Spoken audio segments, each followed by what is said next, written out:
Flight 571 मानव जीवन के सबसे बड़ा दर्दनाक दुर्घटना में से एक। ये प्लेन एक बर्फीले पहाड़ों के बीच क्रैश हो जाता है। जो यात्री जिंदा बचे थे उनके पास खाने को कुछ ना होने से खुद को बचाने के लिए अब सिर्फ एक ही उपाय था, और वो था अपने ही परिवार और दोस्तों के मांस खाना। रात हो गई थी और तापमान -30 डिग्री सेल्सियस तक हो चुका था। आखिर बिना मोटे कपड़ों के कैसे इतनी ठंड में सरवाइव किया होगा। 13 अक्टूबर 1972 साउथ अमेरिका के उरुग्वे देश से एक प्लेन उड़ान भरता है जिसको चिली देश के राजधानी सेंटियागो में पहुंचना था। जब उरुग्वे की rugby team old Christian club air force की एक छोटे से टर्बोप्रॉप विमान में 45 लोग सवार होकर एंडीज पहाड़ों की ओर उड़ान भर रहे थे। इसमें उरुग्वे की एक रग्बी टीम के सदस्य और उनके परिवार के कुछ लोग शामिल थे। ये फ्लाइट अगले 3 घंटे में पहुंचने वाले थे, लेकिन रास्ते में इसको एंडिज के पर्वत से गुजरना था। रास्ते में मौसम बहुत खराब थी।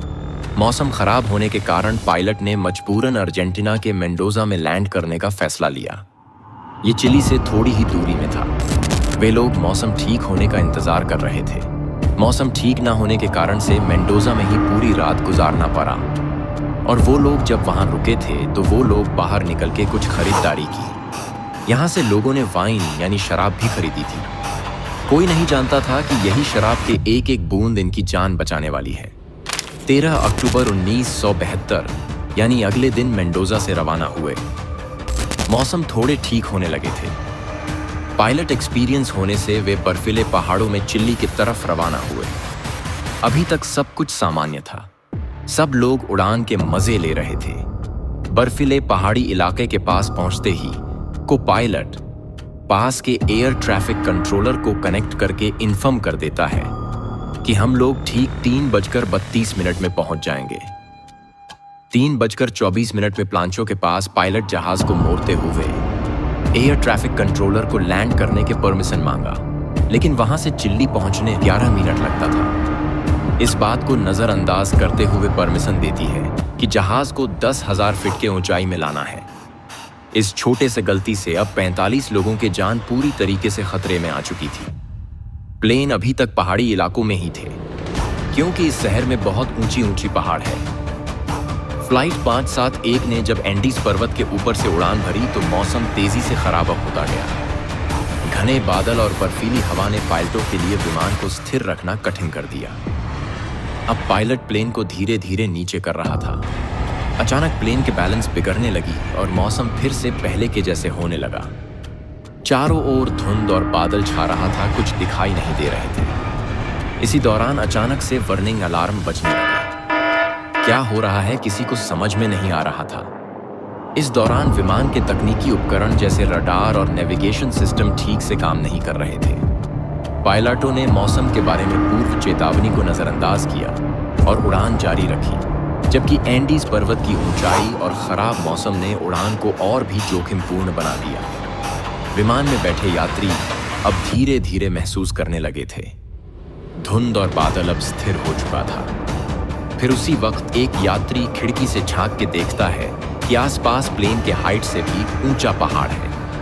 जैसे ही प्लेन बादलों से निकलता है तो पायलट देखता है प्लेन के ठीक आगे बहुत ऊंची पहाड़ थे। पायलट घबराहट में जल्दबाजी से प्लेन को ऊपर की तरफ जितना हो सके उतना कोशिश कर रहा था।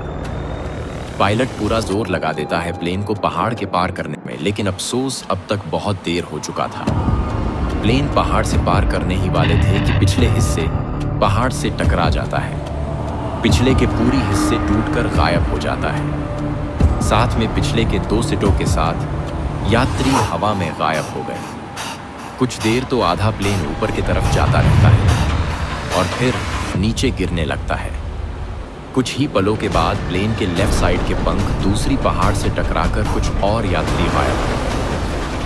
ये टक्कर इतनी भयानक थी कि प्लेन के कई यात्री बाहर गिर गए।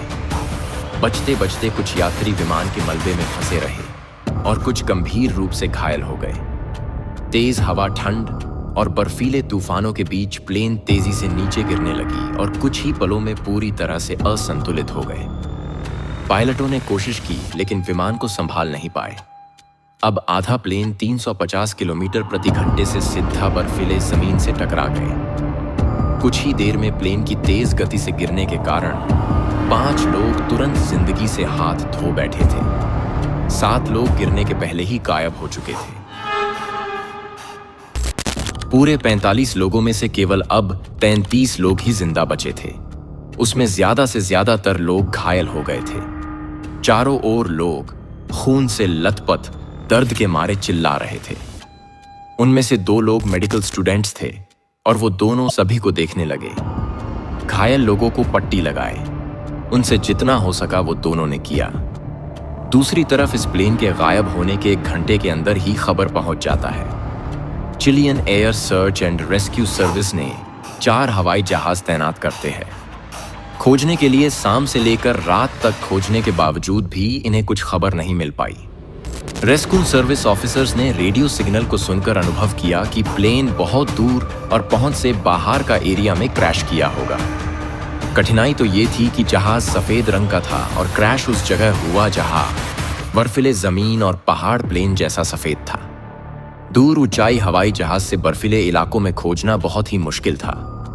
अब धीरे धीरे रात हो रही थी। हवा और बर्फ के वारिस हो रहा था। ठंड बढ़ने लगी और चारों ओर अंधेरा छाने लगे थे।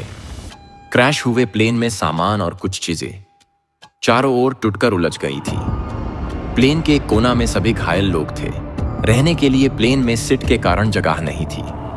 छोटी सी जगह में 33 लोग थे और बाहर में बहुत ठंड था। यहाँ का तापमान रात को लगभग -30 डिग्री सेल्सियस तक पहुंच जाता है। 13 अक्टूबर की रात बचे हुए यात्री को ये उम्मीद था कि बस किसी तरह से ये एक रात गुजार ले, ठंड से बचने का कोई तरीका ढूंढ ले, दूसरी दिन कोई ना कोई हमें खोज ही लेगा। दुर्घटना के बाद बचे हुए यात्री का सामना एक भयंकर और असहनीय रात से हुआ। तापमान 0 से नीचे गिर चुका था और बर्फ से ढके पहाड़ों में ठंडी हवाएं उनकी जान ले रही थी। विमान के मलबे में छुपकर यात्रियों ने खुद को बचाने की कोशिश की, लेकिन उनके पास खाने के लिए कुछ भी नहीं था और ना ही गर्मी के लिए पर्याप्त कपड़े। उस बर्फीली रात को 5 जख्मी यात्री सरवाइव नहीं कर पाया। अब 33 से कम होकर 28 लोग हो चुके थे। ठंड से बचने के लिए वे लोग सूटकेस और सीट को प्लेन के उस टूटे हुए जगह में लगा रहा था, ताकि बाहर की ठंड हवा अंदर ना आ पाए और अंदर लोग गर्म रह सके। विमान के कुछ हिस्सों को मिलाकर एक सुरक्षित जगह बनाया था। अगले ही दिन अर्जेंटीना, चिली और उरुग्वे देश से अलग अलग 11 हवाई जहाज खोजने के लिए भेजा गया। उन सर्च टीम ने सही जगह खोजने गए थे जहां क्रैश हुआ था। यात्री क्रैश हुए प्लेन में लाल रंग के लिपस्टिक से SOS लिख रहे थे ताकि सर्च टीम ढूंढ सके, मगर लिपस्टिक काफी नहीं थी और वो लोग सूटकेस के इस्तेमाल करके सफेद बर्फ में क्रस का निशान बना दिया ताकि ऊपर से सर्च टीम आसानी से देख सके, लेकिन ये भी नाकामयाब रहा। उस दिन करीब 3 हवाई जहाज उन लोगों के ऊपर से गुजरा। घायल यात्री अपने हाथ फैलाए चिखते चिल्लाते ताकि उन्हें सुन और देख सके, मगर इससे भी कुछ नहीं हुआ। धीरे धीरे बचने की उम्मीद कम हो गई थी। अब एक दूसरे को तसल्ली देने की कोशिश कर रहे थे। ये सोचने लगे कि हम अब इस ठंड और भूख से बच पाएंगे कि नहीं। लेकिन जैसे जैसे रात बढ़ी, स्थिति और भी गंभीर हो गई। किसी को अंदाजा नहीं था कि अगले दिन क्या होगा। अब उनके पास जो पानी था वो भी खत्म हो गया था। विमान में सिर्फ 28 लोग ही जिंदा बचे थे और उनको पता नहीं था कि कैसे जिंदा रहे। विमान में जो भी सामान था उसको 28 लोगों में बराबर बांट दिया गया।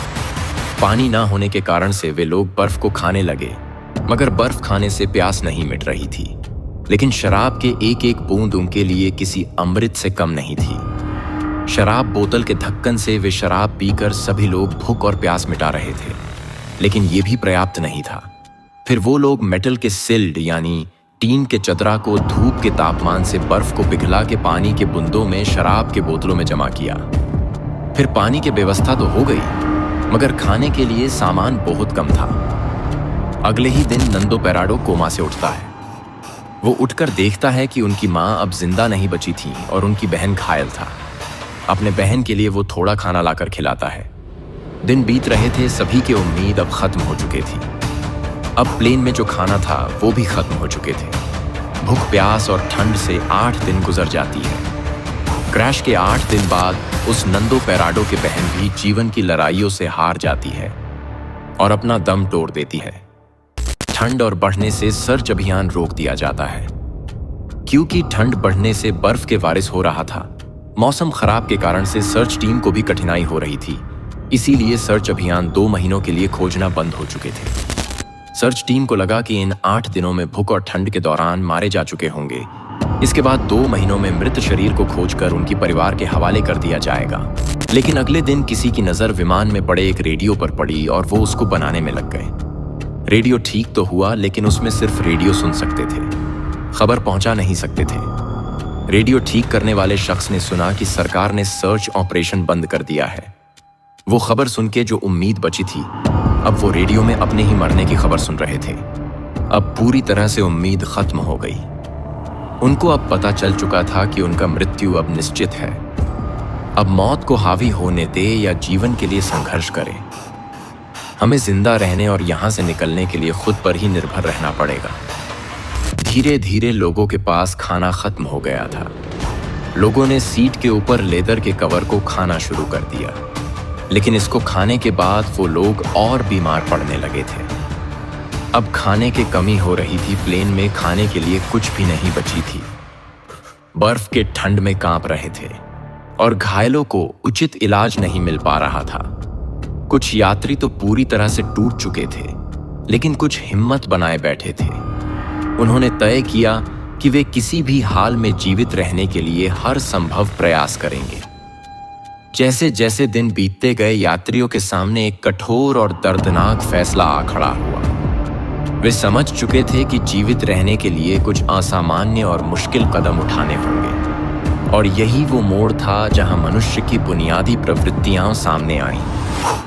उन्होंने सबसे कठिन और दर्दनाक निर्णय लिया। अपने मृत साथियों के शरीर का उपयोग भोजन के रूप में करना। ये निर्णय जीवन और मृत्यु के बीच की लड़ाई में लिया गया था। जीवित रहने के लिए ये कदम उठाना पड़ा, हालांकि ये उनके लिए मानसिक रूप से बेहद कठिन था। इस फैसले ने उनकी मानवता और मानसिकता को एक भयानक मोड़ दिया।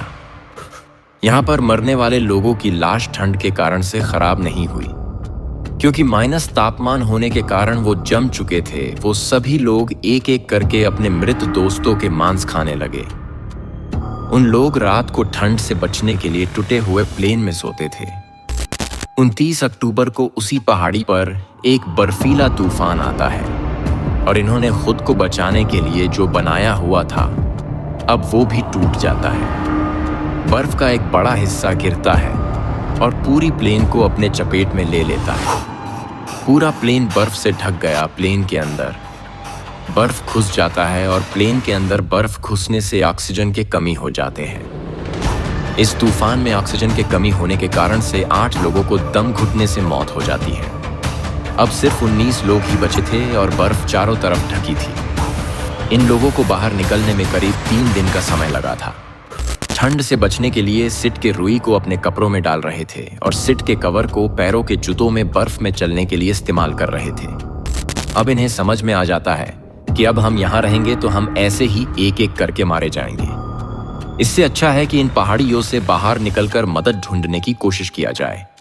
लेकिन उनमें से ज्यादातर लोग घायल और बीमार थे।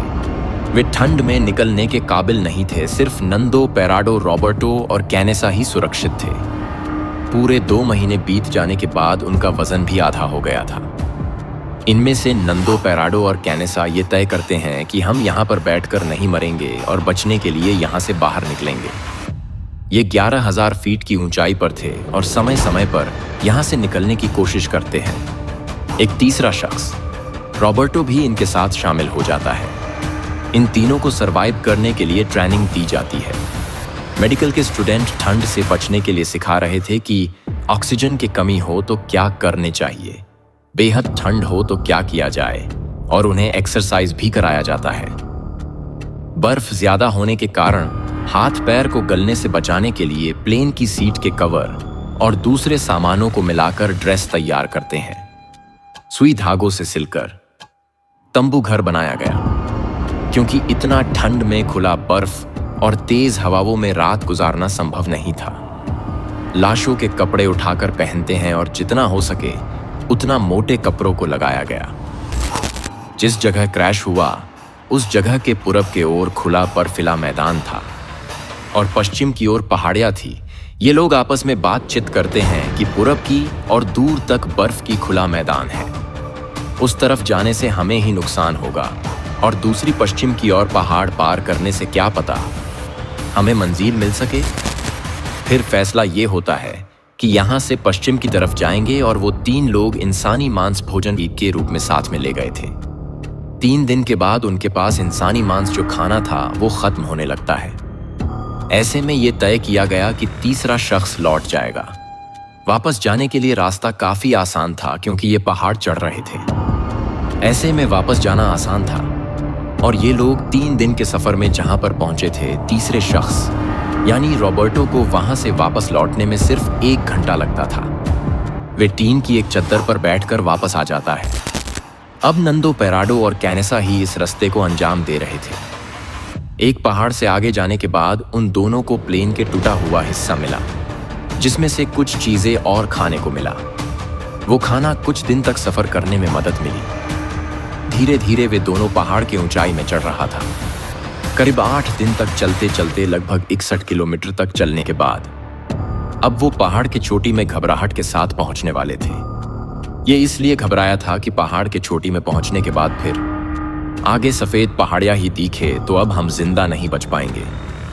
ये 2 लोग इतने आगे आने के बाद भी अगर आगे और पहाड़ होती तो ये नहीं बच सकते। ये लोग डरते हुए भगवान से प्रार्थना करते हुए आगे बढ़ा और वो पहाड़ के चोटी में पहुंचते ही देखते हैं कि आगे पहाड़ में बर्फ नहीं था बल्कि घने पेड़ था और इनको नदी भी दिखती है।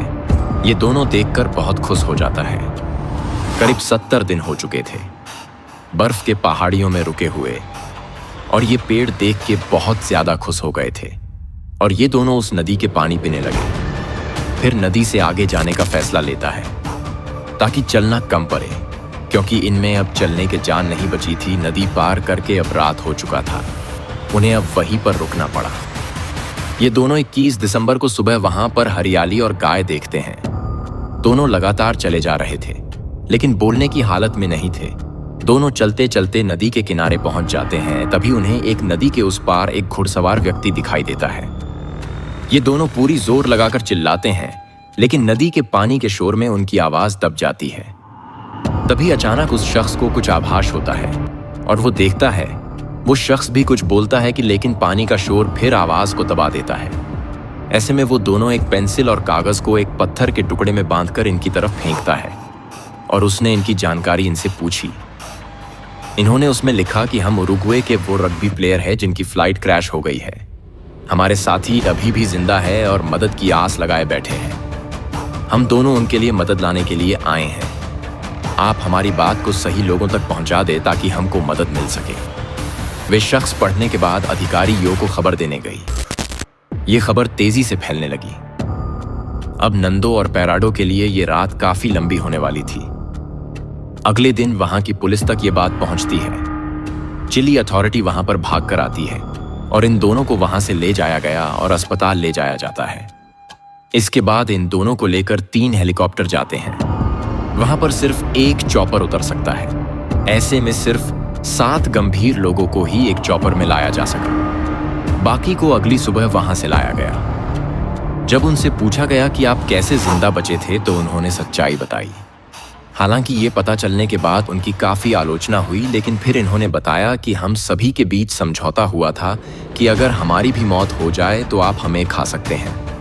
और भी मजेदार वीडियो देखने के लिए लाइक और सब्सक्राइब करें।